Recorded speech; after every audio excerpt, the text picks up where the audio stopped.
ಪ್ರೀತಿಯ ವೀಕ್ಷಕರೇ ನಮಸ್ತೆ. ಕರ್ನಾಟಕ ಸಿಂಹ ಮಾಧ್ಯಮಕ್ಕೆ ಸ್ವಾಗತ. ಏನಿವತ್ತು ಕಾರ್ಮಿಕರು ಅಂದರೆ ಸಾರಿಗೆ ನೌಕರರು ಅಂದರೆ ಕಾರ್ಮಿಕರು, ಅವರಿಗೆ ಬರಬೇಕಾದಂಥ ಸವಲತ್ತು 1924ರ ಅಗ್ರಿಮೆಂಟ್ ಎಲ್ಲ ಹೇಳ್ತಿದ್ದಾರೆ. ಹೋರಾಟ ಭಾಳ ಜೋರಾಗಿ ನಡೀತಾ ಇದೆ. ಆದರೂ ಮಾತ್ರ ಜಂಟಿ ಸಮಿತಿಯವರು ನಮಗೆ ಏನು ಕೊಡಬೇಕು ಎಲ್ಲ ಸವಲತ್ತು ಕೊಡಿ, ನಮಗೆ ಯಾವ ಅಗ್ರಿಮೆಂಟ್ ಮಾಡಬೇಕು, ನೌಕರರಿಗೆ ಏನೇನು ಬೆನಿಫಿಟ್ ಬರಬೇಕು ಎಲ್ಲ ಕೊಡಿ ಅಂತೇಳಿ ಒಂದು ಕರೆ ನೀಡಿದ್ದಾರೆ. ಆದರೆ ಮೇ 20ನೇ ತಾರೀಕು ಮುಷ್ಕರವನ್ನು ಫಿಕ್ಸ್ ಮಾಡಿದ್ದಾರೆ. ಆದರೆ ಸರ್ಕಾರ ಮಾತ್ರ ಏನು ಮಾಡ್ತದೋ ಗೊತ್ತಿಲ್ಲ, ಆಗೋ ಈಗೋ ಮಾಡಿ ನಿನ್ನೆ ದಿವಸ ಒಂದು ಕಾರ್ಯಕ್ರಮ ಹಾಕ್ಕೊಂಡೇ ಬಿಡ್ತು. ಅದೇನಂದ್ರೆ ಏಕಾಏಕಿ ಒಂದು ಆದೇಶನ ಹೊರಡಿಸೇ ಬಿಟ್ಟಿದೆ. ಕಾರ್ಮಿಕರಿಗೆ 2025 12.5% ಅಂತೇಳಿ ತಂದಿದೆ. ರಾಜ್ಯದ ಸಾರಿಗೆ ಸಮಸ್ಯೆ ಬಗ್ಗೆ A to Z ತಿಳ್ಕೊಂಡಿರುವಂಥ ಏಕೈಕ ವ್ಯಕ್ತಿ ಅಂತ ನಾವು ಫೆಡರೇಷನಿಂದ ತೀರ್ಮಾನ ಮಾಡಿ, ನಮ್ಮ CC ಕಮಿಟಿಯಲ್ಲೂ ಕೂಡ ತೀರ್ಮಾನ ಮಾಡಿ ಇವರೇ ಆಗಬೇಕು ಅಂತೇಳಿ ಇವ್ರನ್ನ ಅಧ್ಯಕ್ಷರು ಮಾಡಿದ್ವಿ. ನಮಗೆ ಬಂದಿದ್ದಾರೆ. ನಮ್ಮೆಲ್ಲರ ಪರವಾಗಿ ಇವ್ರ ಸ್ವಾಗತವನ್ನು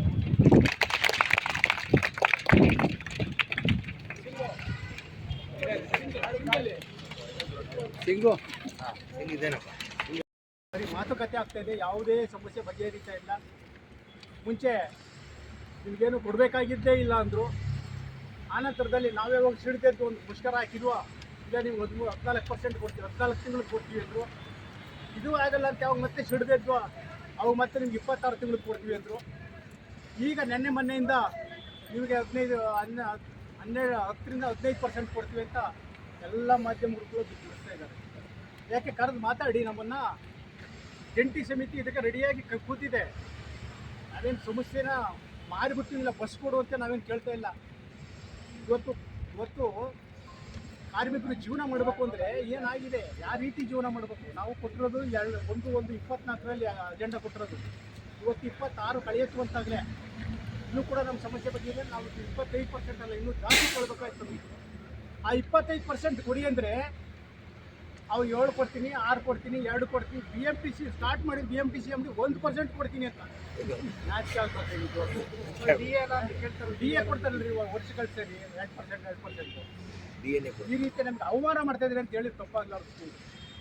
ಇನ್ನು ನಮ್ಮ ಸಾರಿಗೆ ಮಂತ್ರಿ ಅಂದ್ರಕ್ಕೂ ಮುಂಚೆ ಅನಂತರಾಮಯ್ಯನ ಇದುವರೆಗೂ ಅವ್ರ ಕೆಟ್ಟ ಭಾಷೆಯಲ್ಲಿ ಯಾವತ್ತೂ ಮಾತಾಡಿಲ್ಲ. ನಾವಾಗಲಿ, ನಮ್ಮ ಫೆಡರೇಷನ್ ಆಗಲಿ, ಜಂಟಿ ಸಮಿತಿಯವರಾಗಲಿ ಇನ್ನು ಮುಂಚೆ ಅವ್ರಿಗೆ ಭಾಷೆನ ಉಪಯೋಗಿಸ್ಬೇಕಾಗುತ್ತೆ. ಸಿಂಕೆ ಇದೇ ರೀತಿ ನಮ್ಮ ಸಾರಿಗೆ ಸಂಸ್ಥೆಯವ್ರು ಎಲ್ಲರೂ ತುಳಿಬೇಕು ಅಂತ ಎಂಟ್ರಿ ಕೊಟ್ಟರು. ನಮ್ಮ ಫೆಡರೇಷನ್ ಆಫೀಸ್ ಇದೆಯಲ್ಲ, ಸೆಂಟ್ರಲ್ ಥಿಯೇಟ್ರು, ಆ ಸೆಂಟ್ರಲ್ ಥಿಯೇಟ್ರಿಂದ ಪ್ರೊಸಿಷನ್ ಹೊರಟು ಸುಮಾರು 2,000 ಜನ ಇದ್ದರು. ಇಲ್ಲಿಗೆ ವಿಧಾನಸೌಧ ಮುಚ್ಚಿ ಹಾಕಬೇಕು ಅಂತ. ಮೊದಲನೇದಾಗಿ ನೀವೇನು ನನಗೆ ಒಂದು ವಿಶ್ವಾಸದಿಂದ ಮತ್ತು ಅಭಿಮಾನದಿಂದ ಸ್ವಾಗತ ಮಾಡಿದ್ದೀರಾ, ನಿಮ್ಮೆಲ್ಲರಿಗೂ ನಾನು ಋಣಿಯಾಗಿರ್ತೀನಿ.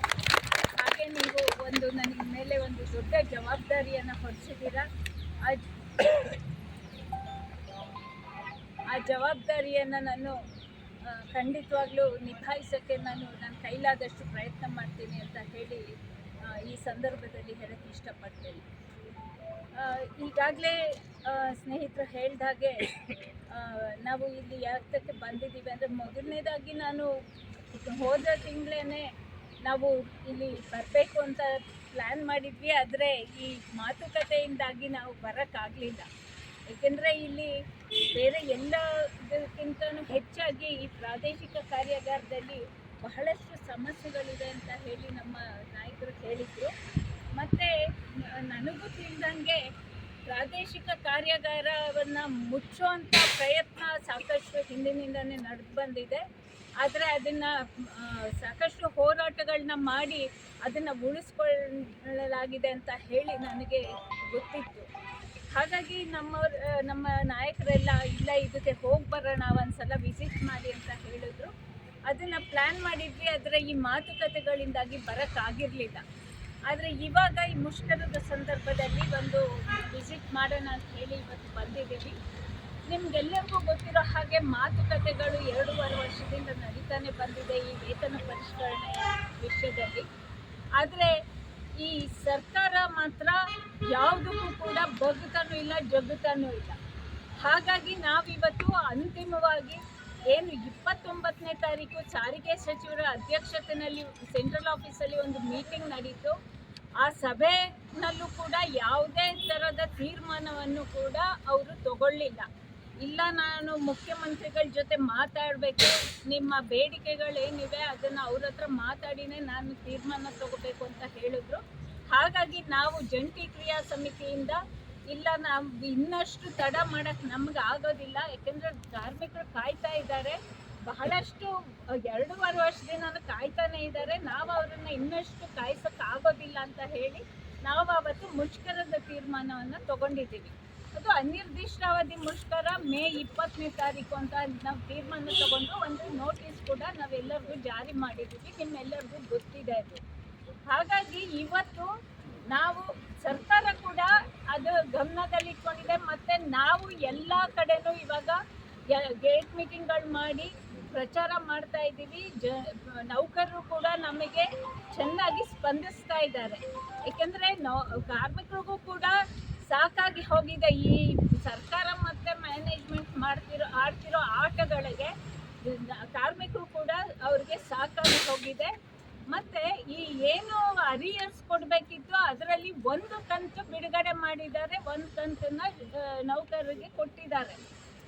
ಇನ್ನು ಕೆಲವು ಕಡೆ ಕೊಡಬೇಕಾಗಿದೆ, ಇವತ್ತು ಕೊಡ್ತೀವಿ ಅಂತ ಹೇಳಿದ್ದಾರೆ. ಅದರಲ್ಲೂ ಏನಂದರೆ ಹೆಂಗಿದೆ ಇದು ಅಂತಂದರೆ, ಕೊಟ್ಟಿರೋದೇ ಸ್ವಲ್ಪ, ಅದರಲ್ಲೂ ಮುರಿದು ಬಿಸ್ಕತ್ ಹಾಕಿದ್ದಾರೆ. ಆ ಬಿಸ್ಕತ್ತಲ್ಲೂ ಇನ್ನೂ ಪುಡಿ ಪುಡಿ ಮಾಡಿ ಕೊಡ್ತಾ ಇದ್ದಾರೆ. ನಾವು ಹೇಳ್ತಾ ಇರೋದು ಅದೆಲ್ಲ ನಮಗೆ ಬೇಕಾಗಿರೋದು ಸಂಪೂರ್ಣವಾಗಿ ಏನು ಬಾಕಿ ಕೊಡಬೇಕಿತ್ತು ಅರಿಯರ್ಸು ಅದನ್ನು ಕೊಟ್ಬಿಡಿ ಅಂತ ಒಂದು ಡಿಮ್ಯಾಂಡು. ಎರಡನೇ ಡಿಮ್ಯಾಂಡು, ನೀವು ಮುಂದಕ್ಕೆ ಹಾಕಬೇಡಿ ವೇತನ ಪರಿಷ್ಕರಣೆ ಡೇಟನ್ನು. 15 ತಿಂಗಳು ಯಾಕೆ ಮುಂದಕ್ಕೆ ಹಾಕ್ತಾ ಇದ್ದೀರಾ? ಅದು ಸರಿಯಲ್ಲ. ಏಕೆಂದರೆ ನಮ್ಮದು 80ನೇ ದಶಕದಿಂದಲೂ ನಮ್ಮ ಕೈಗಾರಿಕಾ ಒಪ್ಪಂದದ ಪ್ರಕಾರ ನಮಗೆ 4 ವರ್ಷಕ್ಕೊಂದ್ಸಲ ವೇತನ ಪರಿಷ್ಕರಣೆ ಆಗಬೇಕು, ವೇತನ ಹೆಚ್ಚಳ 4 ವರ್ಷಕ್ಕೊಂದ್ಸಲ ಆಗಬೇಕು. ಅದು ಕೈಗಾರಿಕಾ ಒಪ್ಪಂದದ ಪ್ರಕಾರ ಆಗಬೇಕಾಗಿದೆ.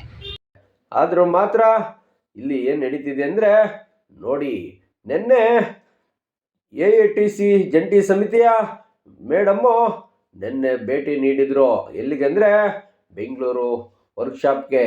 ಅಲ್ಲಿ ಕಾರ್ಮಿಕರೆಲ್ಲ ಏನು ಹೇಳ್ತಿದ್ದಾರೆ ಅಂದರೆ, ನಮ್ಮದೊಂದೇ ಕೂಗು, 2024ರ ಅಗ್ರಿಮೆಂಟ್ ಆಗಲೇಬೇಕು, ನಮಗೆ ಈ ಪರ್ಸೆಂಟೇಜು ಸಾಲದು, ಇಲ್ಲ ಕೂಡಲೇ ನಾವು ಹೋರಾಟ ಮಾಡೇ ಮಾಡ್ತೀವಿ, ಮುಷ್ಕರ ಮಾಡೇ ಮಾಡ್ತೀವಿ, 2024ರ ಅಗ್ರಿಮೆಂಟ್ ಕೊಡಲಿಲ್ಲ ಅಂದರೆ ನಾವು ಬಿಡಲ್ಲ ಅಂತೇಳಿ ಮುಷ್ಕರ ಮಾಡೇ ಮಾಡ್ತೀವಿ ಅಂತೇಳಿ ನಿನ್ನೆ ಕಾರ್ಮಿಕರು ಒಂದು ಒಪ್ಪಂದ ಮಾಡಿದ್ದಾರೆ ಕಣ್ರಿ.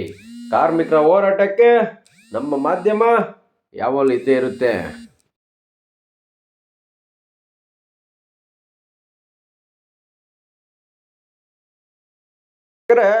ನೀವು ನೋಡಿದ್ದೆ ಒಂದು ಅಂದರೆ ಇಲ್ಲಿ ನಡೀತಿರೋದೇ ಒಂದು ಕಡೆ ಜಂಟಿ ಸಮಿತಿಯವರು ಮುಷ್ಕರ ಮಾಡೇ ಮಾಡ್ತೀವಿ ಅಂತ ಹೇಳಿ ಕಾರ್ಮಿಕರ ಕೂಗು ಕೇಳಿ ಬರ್ತಾ ಇದೆ.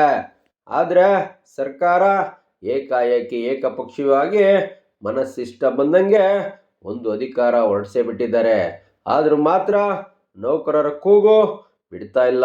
ಯಾವುದೇ ಕಾರಣದಿಂದ 2024ರ ಅಗ್ರಿಮೆಂಟ್ ಆಗಲೇಬೇಕೆಂದು ರೊಚ್ಚಿಗೆದ್ದು ಈಗಾಗಲೇ 20ನೇ ತಾರೀಕು ಮುಷ್ಕರಕ್ಕೆ ಕರೆ ನೀಡಿದ್ದಾರೆ. ಆದರೆ ತುಮಕೂರಲ್ಲಿ ಸರ್ಕಾರ ಸಮಾವೇಶ ಮಾಡೋಕ್ಕೆ ಹೊರಟಿದೆ. ಇದಕ್ಕೆ ಯಾವ ಎಫೆಕ್ಟ್ ಆಗುತ್ತೆ ಅಂತೇಳಿ ಮುಂದೆ ಕಾದು ನೋಡಬೇಕಾಗಿದೆ.